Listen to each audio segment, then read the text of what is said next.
It was raining. I loved the rain, so I stepped outside, letting the cold drops kiss my skin. The street was empty except for a man standing at the far end, motionless, facing away from me. As the rain grew heavier, I turned to go back inside until I heard it. A whisper, faint but clear. You shouldn't have come out. I spun around. The man was closer now, but he hadn't moved. His back was still turned. Thunder rumbled, my heart pounded. Then the street lights flickered and I blinked. The man was right in front of me.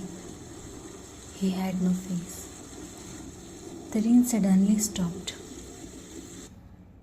and so did my breathing.